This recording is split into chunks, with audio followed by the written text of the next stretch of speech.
Welcome to 34O, the podcast where we explore intimacy, relationships, and what makes us human.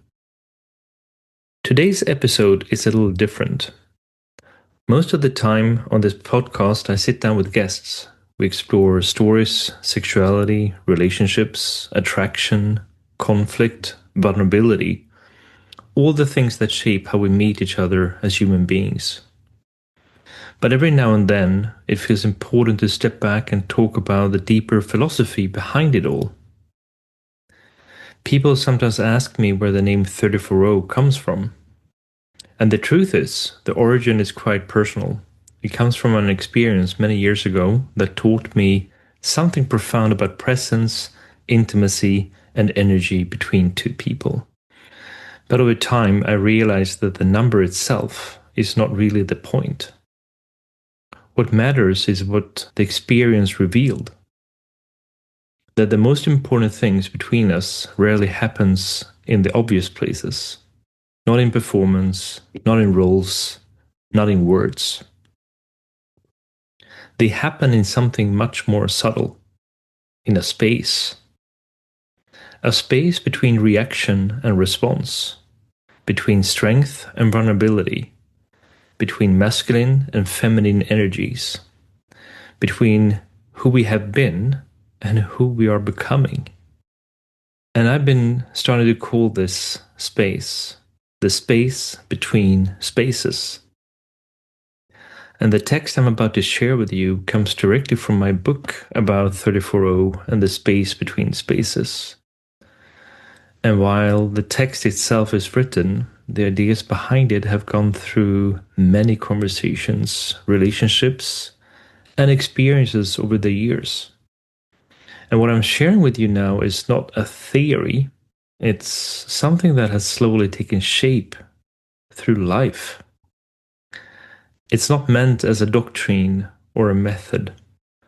It's simply a reflection on what happens when we slow down enough to actually meet each other, not from defense, but from presence. A place for presence, polarity, synthesis, and true human contact. This is not a method, it is not a doctrine, and it is not yet another answer to how we should live, love, or lead. It's a space.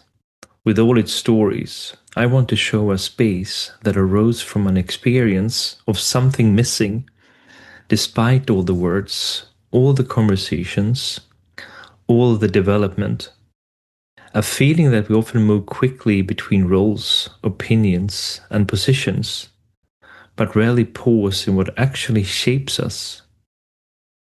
In the pause, in the encounter, in what cannot be forced. For many years, I have moved between different worlds, intimacy and leadership, relationships and responsibility, vulnerability and structure. What has become clear to me is that the same patterns recur everywhere. In love, in friendship, in organizations, in how we encounter ourselves.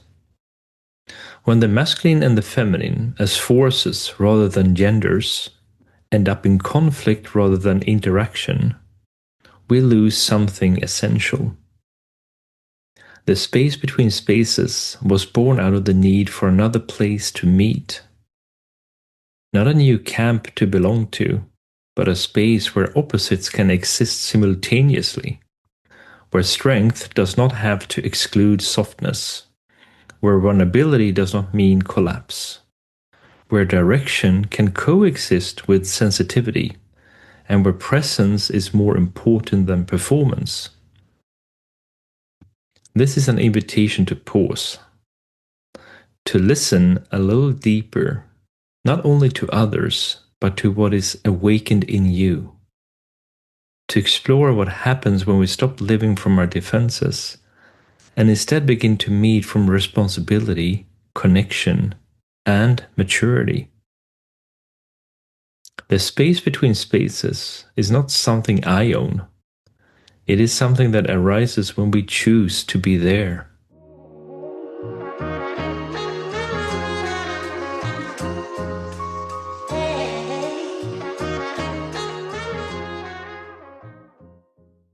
So, why is this space needed? We live in a time of extremes. Everything seems to be forced into opposites: achievement or collapse, strength or vulnerability, independence or dependence.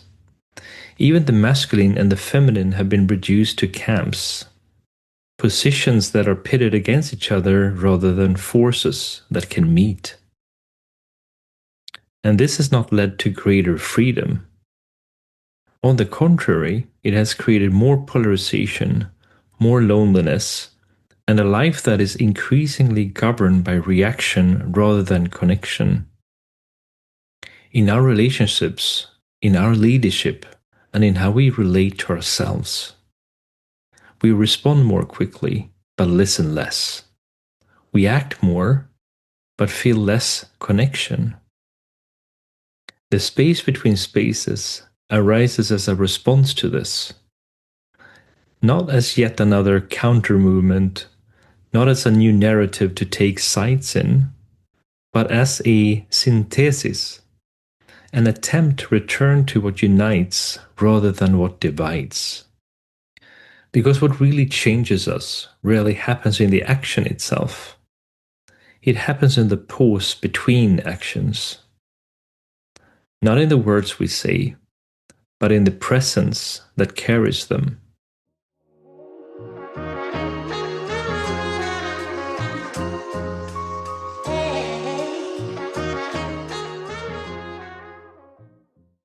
A thesis: the masculine and the feminine without gender.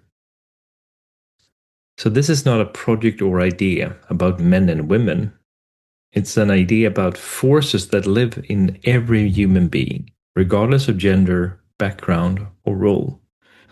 Forces that, when misunderstood or pitted against each other, create imbalance, but when integrated, create maturity, presence, and real connection.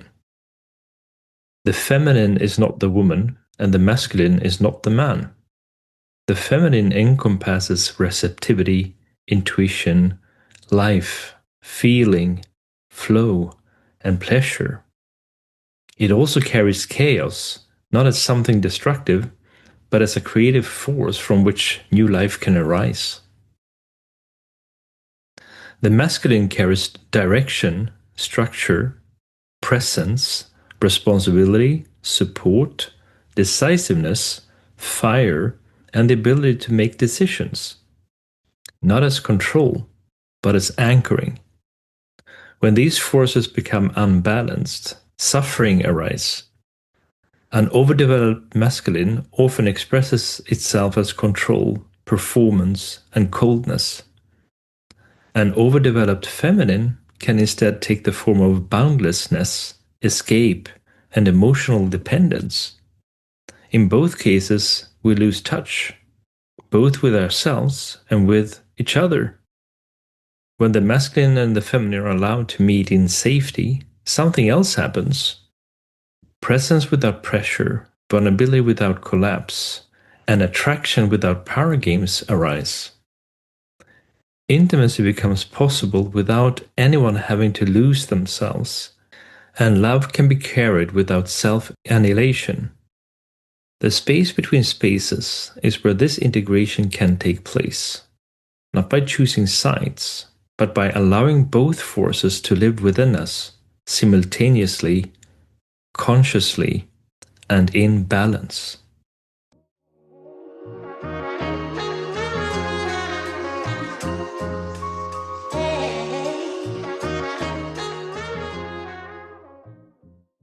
So, what about the deeper symbolism, 3 and 4?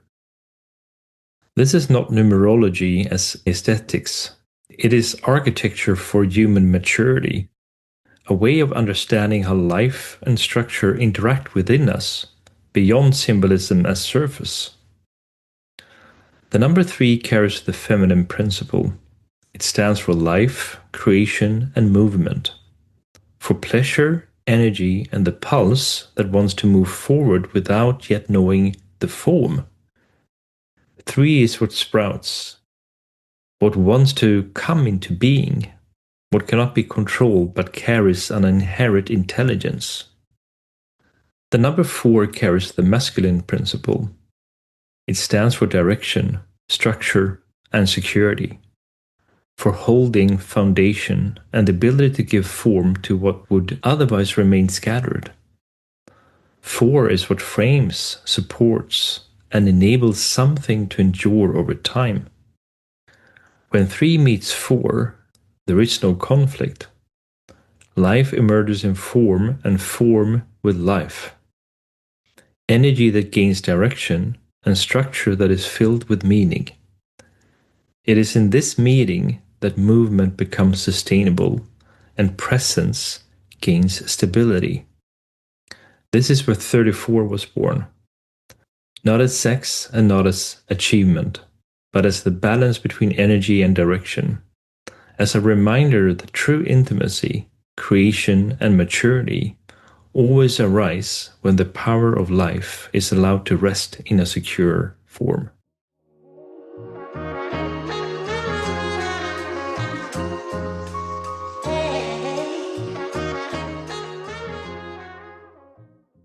So, what is this really about? This is not about orgasms. It is not even about relationships in the sense we often mean them. It is about something more fundamental. How we have learned to relate to ourselves and others based on wounds rather than presence. It is about how love often becomes a form of numbness, a way to avoid feeling what hurts, rather than a place where we actually dare to be alive. It is about how attraction is confused with security and how relationships are used for self-regulation, to calm, confirm, or carry what we ourselves are unable to hold. This work begins in a different shift, in learning to be present in your own body, in carrying your feelings without dumping them on someone else, in being able to long without demanding, love without disappearing, and hold without controlling. Because fundamentally, intimacy is not what we do with each other. It is a measure of how secure we are when we meet.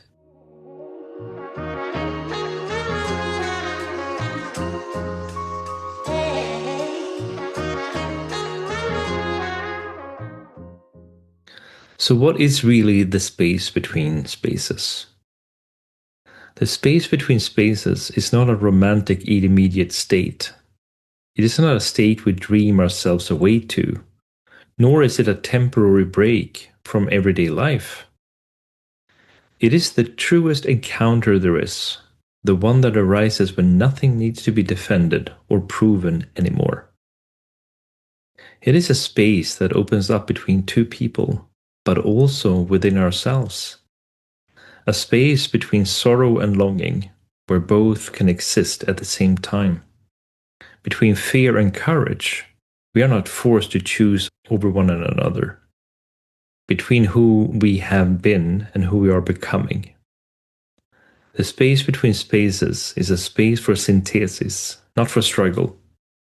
And here, things that are otherwise kept apart meet. And in this meeting, change becomes possible. Not through effort, but through presence.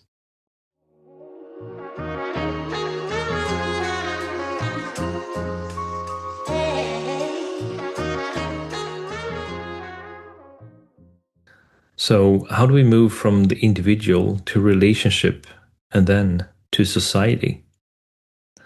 So, the first level, the individual level, this is the inner integration. All real change begins at this individual level, in how we relate to ourselves before we meet anyone else. It is about self-love that does not slip into narcissism, but carries both humility and responsibility. It is about awareness that makes us more present rather than more self-absorbed.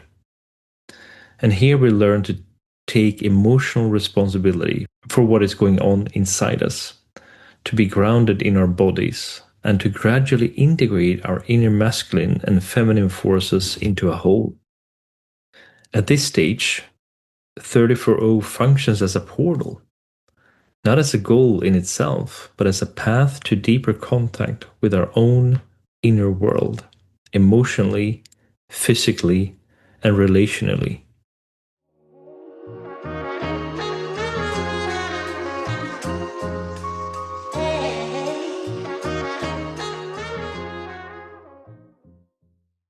So, level 2, this is where we go into the relationships, contact beyond fear. So, when this inner integration takes hold, our relationships also change. Friendships deepen when we no longer need to use them for self-regulation. Love relationships become more present and less reactive. Intimacy can grow without being charged with performance or shame. And sexuality can come alive without becoming a power game.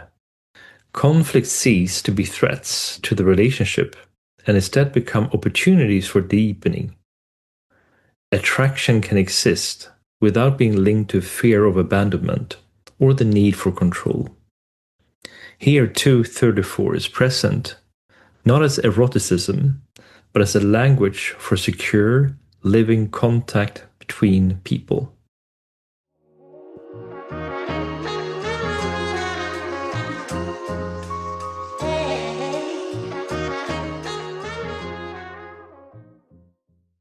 So, level 3, this is more about leadership and work. How do we go from control to holding? What is not integrated privately follows us into our working lives. Leadership that is guided by unprocessed wounds creates insecurity, even when ambition is high and intentions are good. Therefore, the next step is to take the same inner work into how we lead, collaborate, and build organizations. So, I'm thinking about something I'm calling the human OS.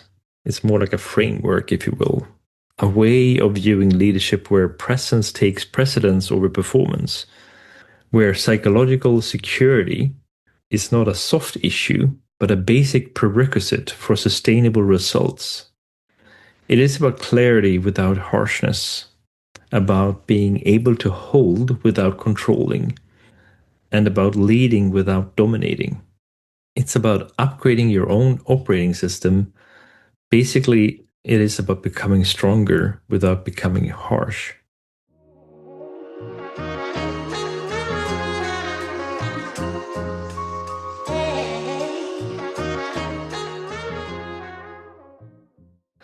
So, what does the space between spaces actually want to create in practice? In practice, the space between spaces wants to create safer encounters between people, beyond shame, performance, and the need to appear in a certain way. Encounters where it is no longer about protecting oneself, impressing, or winning, but about actually being in contact. This means a gradual shift from projection to responsibility. Less, you trigger me, and more, this awakens something in me.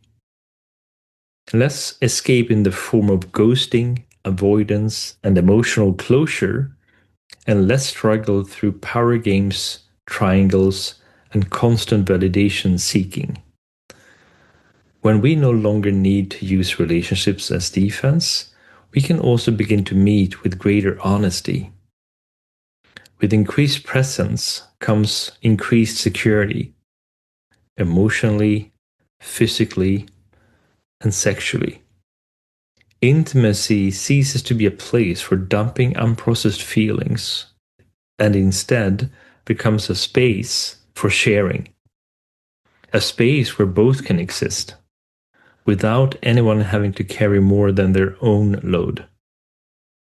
In the long run, this is about contributing to a new culture, a culture where contact replaces defense and where maturity becomes more attractive than reactivity. Because we don't create peace between the sexes by choosing sides. We create it by integrating both.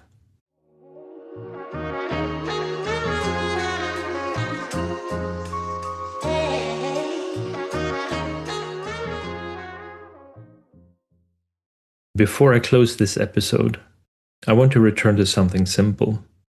Because all of this, intimacy, relationships, leadership, society, ultimately comes back to one very human question. How do we actually meet each other? Not through performance, not through control, but through presence.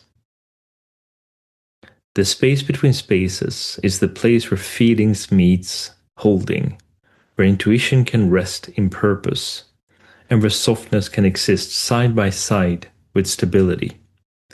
Here, the sensual and the secure meet without having to compete with each other.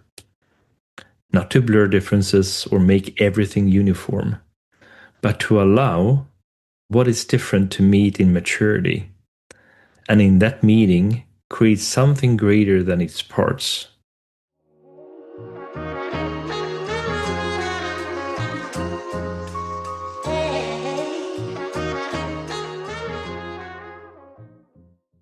If there is one thing I hope this episode invites you to reflect on, it is this. Where in your life do you react? And where do you truly meet? Where do you defend? And where do you allow connection? Because the space between spaces is not something abstract. It appears in very ordinary moments. In the pause before you respond. In the moment you choose curiosity instead of judgment. In the courage to stay present instead of withdrawing or controlling.